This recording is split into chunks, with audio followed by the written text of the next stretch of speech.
Hi everyone, it's time for an art session with Curtis. Today I've been kind of building up a new premium version of my startup file, basically giving me more control over atmospherics and basically giving me more presets to work with so I can make artwork at a faster pace from nothing. But while I was at it, I decided to play around with my Generators Lab content pack for Biogen, and as you may know if you've been around for a little while, I've been experimenting with some modeling techniques recently. I kind of go in and out of phases when experimenting with Blender. Sometimes I do modeling stuff, then there's like Python work, shading stuff, but right now I'm looking at modeling techniques again, and I thought this would be a good opportunity for an art session. As you can see here, I've made this kind of generated spaceship-esque thing flying through these clouds, and it's resolving pretty quickly. You know, it's not too unoptimized, but obviously it's easier to preview with denoising. This actual spaceship shape is actually pretty simple. It required very little polygonal modeling. In fact, this base shape here you can see in the bottom right is the original shape for this object. So if I modified this simple mesh, it's going to change the shape of what we see here. And I could demonstrate that for you, but because I've actually made the stack quite complex, if we take a look at the modifiers, you can see there's quite a lot going on here.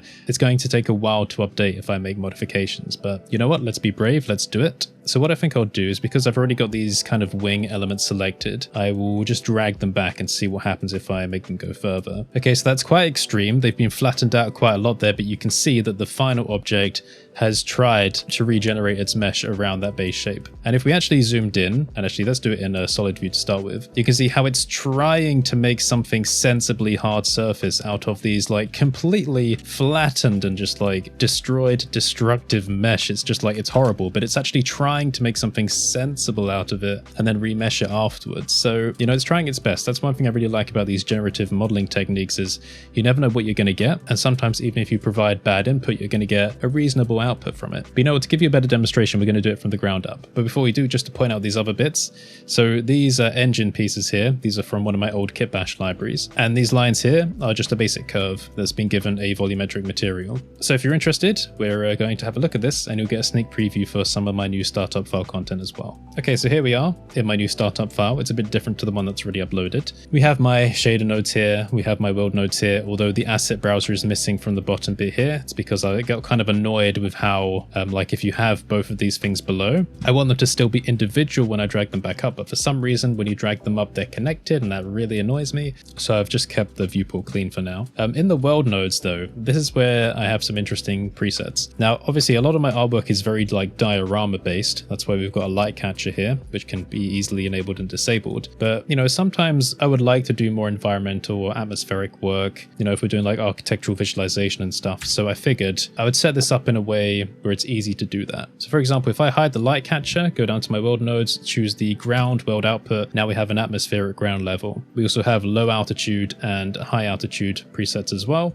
So we can pretend that we're at different levels of the atmosphere. This is powered by the Nishita sky texture. And if I want, I can always click back on my HDRI and color background node tree, and that's basically going to give me the control which I always had before, which is where you can have an HDRI acting on objects while having a separate background. So let me choose the low altitude one because that seems appropriate. And I also have a basic object here called clouds. So this is actually using my advanced nebula material, which comes back from like one of the old videos we did a couple of years ago or something when experimenting with nebulaic techniques in Eevee.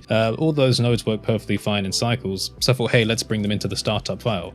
So now with very little effort, we've turned our startup file into an atmospheric scene somewhere in the clouds. Let me choose the wide camera and set this to a more appropriate resolution, 2560 by 1080. So this is like ultra wide. I can also denoise if I want to as well. So here we go, startup file, and in a matter of seconds, we now have a cloudy atmospheric scene. It makes virtually no difference to the file size of the startup file because these are all just procedural nodes pretty much. It costs an insignificant amount of storage space just to add some extra nodes in the node tree. So yeah, I'm quite happy with that. So now we need to come up with, you know, some kind of vehicular shape. So this is where I'm going to use my Biogen add-on, and specifically I'm going to use the Generators Lab content pack, which you can also buy for it. So the Biogen add-on's free, obviously. If you've been around for a while, you probably know that since we've had like nearly 100,000 downloads. But anyway, the Generators Lab is like a separate content pack. It's available for about $15 at the moment. It may or may not be a different price depending on like if you're watching this in the future. Anyway, so under the parametric section of the mesh effects, we have several like modes down here for basically distorting the surface of base meshes to give you like different kinds of like hard surface styles and also some voxel styles. More stuff may be added here in the future, but I have this interesting one here called HSV concept with voxel, which means hard surface vehicle concept with voxel. If I click on that, I could import the template. In fact, let me just save this file first so we don't lose this if something accidentally crashes, because obviously when you're managing generative modeling with so many different polygons, there's a pretty high possibility that your Blender's not going to be able to handle it. So let's save. Okay, I edited it, but I saved it. Now let me import the template. So we can basically just take a look at like how this applies to objects. So I've imported that here. You can see it's the same object that appears in the thumbnail. And we've actually got two objects imported. We have the base mesh over here. If I go into the solid view, it's basically just a low poly sketch, essentially, of what I want the shape to look like. And then we have the final result, which is quite complex because it's comprised of a few different layers. There's a low poly underneath, there's a shell mesh, and then there's a voxel layer adding some extra detail. And if you click on this object, you can see the modifier stack here. It's a combination of geometry nodes, regular modifiers, more geometry nodes, more regular modifiers, and then geometry nodes again. Now this is super experimental. This is why the pack's called the Generator's Lab. It's because it's very difficult for me to create like a very concrete product for doing generative modeling at the moment because geometry nodes is still kind of experimental. So this stuff is understandably messy, but it takes a lot of time to work on, which is why this is part of a paid pack. So if you do get hold of this, just understand that like you're diving into experimental laboratory type stuff. So actually we can take a look at these one by one if I go and like disable them in the viewport so we can see what's happening before making our own one. And let's bring our base mesh a bit closer so we can make a comparison and kind of see what's happening to the shape. Now the scaling may be a bit different, but that's understandable. So the first geometry nodes tree is called Advanced Disruption. This one is essentially about deleting parts of the mesh if we want to, and also triangulating it to prepare it for our future processes. But I think we'll leave it on a state where like the geometry has not been deleted. Then we subdivide it to kind of smooth that out. So for example, if I did delete some geometry, you see that we now have some holes in it. Actually, maybe, yeah, let me leave some holes in just to kind of show a bit more of like the process. Then we decimate things. So decimation in generative modeling is very handy for basically changing the shape of an object, especially if you're going to do more stuff over the top of it, like if you're extruding parts.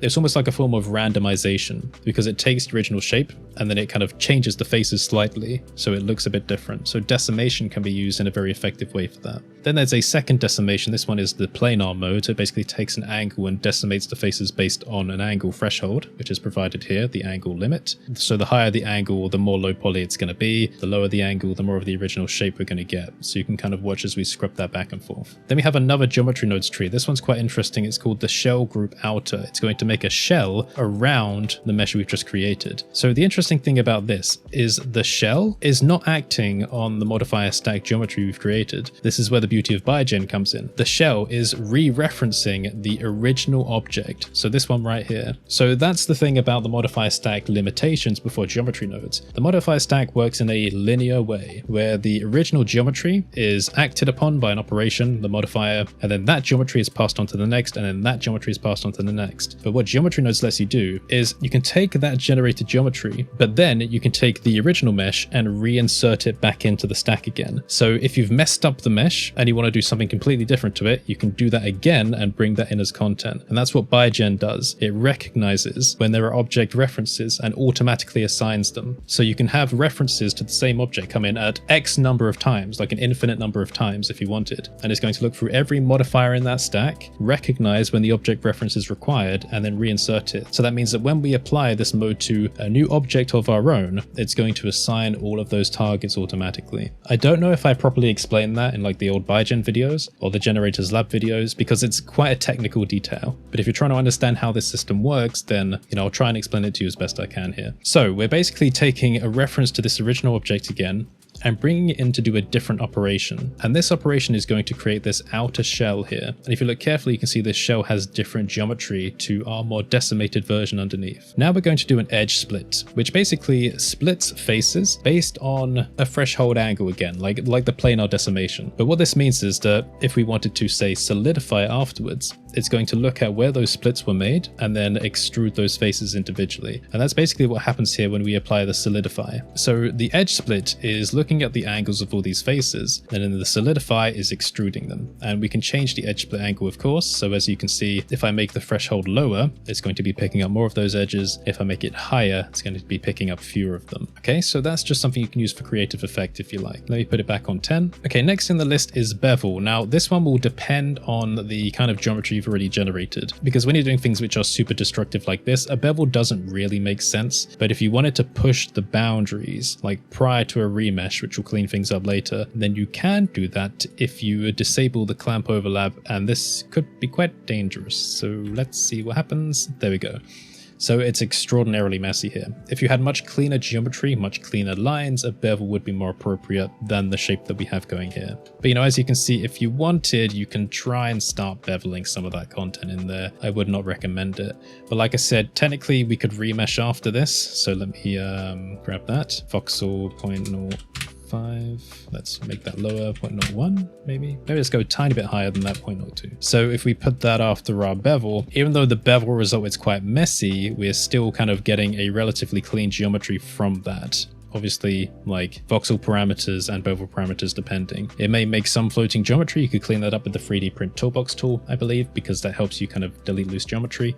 Anyway, we're going to ignore the remesh and ignore the bevel for now. Then we have a mirror modifier, and what that's going to do is just make it symmetrical for us. So this is part of what makes the concepting phase of this mode interesting, because though it looks kind of totally disjointed when we're just in like this irregular phase, when you mirror it, you're going to go, ooh, to start with. But you know, when you start looking around the mesh, you think, there's actually some interesting contours here. Some stuff that might inspire you if you're kind of going to model around this and make your own kind of spaceship. You think, wow, there's actually some interesting depth and change of shape that we might be able to work with. Then we smooth things out a bit. Now again, this is optional. This is about concepting like a hard surface vehicular shape. So it's about kind of disrupting what you expect from the shape. So a little bit of the smooth modifier is a good thing to use if you want to kind of just disrupt that a little bit more. You can see this more in the back here, where we have these wing elements coming out, which remember are not present in the original base mesh. As you can see, like it's trying to interpret that shape, but it's got its own limitations. Probably in this case imposed from the decimate modifier because there wasn't much geometry in there to start with, so it's probably being cut off. So it's tried to make these wings here, and as we modify the smooth modifier, then you're going to see how that's changing shape. Okay, so all of this adds to that element of randomization, carrying on from the decimate modifier. And now we have the dangerous, but again, optional choice of a subdivision surface modifier. We're doing it to a level of 1, so it's not too intense, but let's see what happens. That takes a little while, and that's going to smooth things out a bit more. I would hesitate, whenever possible, to use a subdivision surface modifier again, if you don't need it. So we're going to leave that disabled. And then we come to the voxel pattern additive. So this is going to add some voxelized mesh content around the outside of the shape. If I disable the clouds, actually, we can probably preview this and render it with a bit more confidence. There we go. So again, there are some default materials applied to this, just to give it a bit more interest again when you're kind of running through these concepting phases. And again, you can kind of like live change these parameters if you're feeling confident enough, so you can actually see how they modify the shape. Again, if we go to the shell group outer one, actually, there's a color ramp here. And something interesting about this one is that as we're scrubbing the color ramp back and forth, we can see how like some of that outside shell starts to grow around the shape. So we have some control about that there. And if you wanted, you could leave that relatively high because we can get these organic, almost living ship style shapes. If you've seen No Man's Sky, they have like these organic ships in them you can get, and that's something you can generate pretty easily with this. So again, so far looking at this shape, one thing I like is that, again, kind of enhanced by that mirror modifier, is that we can take fairly straight elements like this and start splitting them off and branching and making new shapes. So let's add the voxel pattern. This one's going to be quite heavy. So it literally just adds like this extra voxel element kind of going around, almost like it's growing on top. Again, kind of organic. However, if you make them more reflective, they look kind of more like hard surface elements. Let me bring down the shell a bit so we can see some of the underlying geometry again, just to expose some of the internals. Okay, there we go. So if I go down to the voxel one here, I believe we're using the triplanar mode to scatter this. You can actually change the pattern that's being scattered around it. I could change that to circle, for for example, although it'd be difficult to see because there's such low poly-ish geometry on this, but I can increase the scale. Let me set that to 1. And you might just be able to see how it's trying to draw circles now, kind of in the voxel pattern. This one is quite messy, but again, this whole mode is like super experimental. So let's change the material quickly. If I find the right one, I believe it is the HS Concept overlay one. In the material nodes here, let me change this to something a bit more white. I can add a few more of the materials as well just to modify their color, to make them a bit like grayer or a bit darker. We've got a bit of ambient occlusion going as well, just to kind of like tighten up the dark areas in between there. But maybe let's bring the clouds in, because maybe that might look actually quite cool in the clouds. I'm actually going to disable the voxel just to make it easier to move, like to give us a bit more performance. Let's rotate that a bit, maybe move it a bit further back from the camera. Okay, let's re-enable the voxel there, and maybe I can make it a little bit shinier as well. Maybe that's a bit too shiny, but I feel like kind of in the clouds it might look pretty cool. But again, like, it's not very clean geometry. If we were super happy with the result, we can actually give, say, the voxels more quality. So if you wanted, like, you could apply everything in the modifier stack and actually start using this as a base to build around if you liked. You could also totally, you know, like get rid of the voxel layer and focus more on the kind of outer shell. And we can add that procedurally as well. You can see that as I'm scrubbing this back and forth, you can watch the shape grow in and out of existence. And I think that's pretty cool. So in fact, I quite like this. I like how the organic kind of shape grows back there. I was intending to like use our own base mesh for this, but you know, we're kind of improving and I'm liking where this is going. I wonder if we can also make that more shiny. So .009 is that PBR one. Unplug that roughness, give us control there. Don't want to make it too shiny, just like kind of cool enough. Okay, so all of this again comes from our original base shape, like a super low poly thing we can work with. So let me put him in there. But let me also show you something you can do with this modifier stack. It's going to destroy our material selections, but kind of calling back to the last video on modeling techniques. If you generated something that's quite messy, we can remesh. If we wanted to sculpt over the top of it or give us like a more stable base for doing retopology or kind of adding more like kit mesh elements. So let's take a look. Remesh modifier, voxel mode, 0.01. Let's see what happens. If we take a look in the solid mode, we can actually see it trying to create more manifold geometry from this shape. And you know, we can get kind of creative here and decide how much detail we want there to be. Maybe I'll actually give it a slightly higher voxel size. So it's trying to blend it a bit more. We can also increase the adaptivity if you like, but that's going to give you a bit more of like a low poly style. I'm not really interested in doing that for this. And we can also choose the smooth shading as well to smooth it out. So this will give you like a more interesting base for, again, like sculpting on top of or retopology, or actually doing like more poly modeling over the top. What happens if we make this a bit larger as well again? Okay, so you can see how we're generating a kind of interesting shape. I think 0.02 is a good balance for this one. Okay, so now I'm going to hide our original object. And in the vein of my original result I showed you at the beginning, let me add some kind of like kit bash elements. So I'm going to reframe the scene slightly. I'm going to File, Import, FBX. And on one of my backup hard drives, I have some old kit bash models. So I'm going to bring in one of those. And that will be here. Kit bashing is another technique we've mentioned in videos for kind of speeding up your concepting process. But again, like the shape is kind of thick for this. And this is quite an organic looking ship. So I kind of just want to like nestle it in a bit. So these kinds of pieces make more sense on the shape that I originally had, but I'm just trying to do this as a demonstration. Okay, so let's add like the vapor trails or whatever you call them. So we're going to make a curve, Bezier. We're just going to try and very quickly get this put inside of the engine piece there. We're going to scale up this handle as we're kind of bringing it away. We're going to make it go quite high up, I think. And I'm going to go into the curve properties, geometry, increase the depth. So we're actually getting like a line going. Then I'm going to instance that and curve it slightly so it actually fits in both of them. Because I want the trail to be pretty much the same, because if it's going at high speed, that's going to make more sense.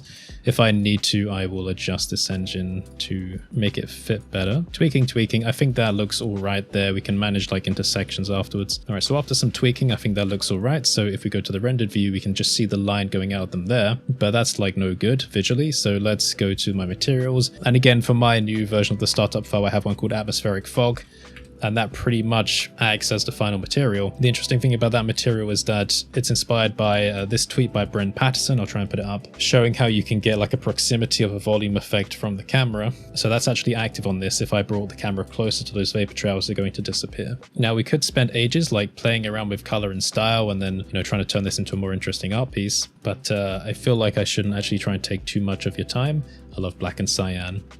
So now we can have a little look around our spacecraft in the 3D view and kind of see it in its element. Okay, so for this last bit before we close this up, I've gotten rid of the engines. Well, I'll keep the vapor trail there for now. Let me press F3 and go to convert to mesh. It's going to apply all the modifiers for us in one go. So now we have our base generated mesh from our original object. Let's bring that back. So we go, we've turned that low poly thing into this. And now if we wanted, we can do whatever we like to try and, you know, refine the shape or do like any other kind of modeling over the top of it. So hopefully you found this video interesting. You know, I have a lot of other ideas for different techniques I want to experiment with, which are more refined with their outputs, like less chaotic. But I find this stuff kind of like really fun to work with anyway, because by kind of injecting stuff into that self-inspiration process, you kind of give yourself more fun things to work with, and you're kind of giving yourself surprises as well, like little gifts, things that you might not have expected.